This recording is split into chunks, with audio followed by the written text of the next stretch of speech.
Hey everyone, welcome back to the channel. In today's video, I'm going to show you how to force restart your iPhone 16 Pro or iPhone 16 Pro Max. This simple process can help fix minor software issues like bugs, glitches, or if your iPhone isn't responding properly. This method is super easy and won't delete any of your data. It simply refreshes your iPhone software, giving it a clean slate to resolve any small issues. So let's get started. To do a force restart, quickly press and release the volume up button, then volume down button. Finally, press and hold the power button until the Apple logo appears on the screen.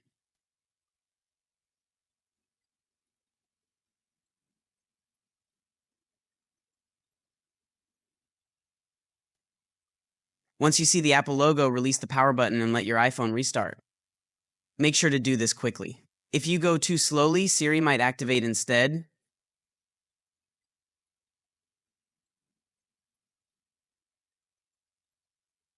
So that's it, a quick and easy force restart for your iPhone.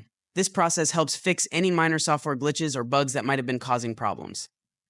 If you found this video helpful, don't forget to hit that like button and subscribe for more tech tips. Thanks for watching, and I'll see you in the next video.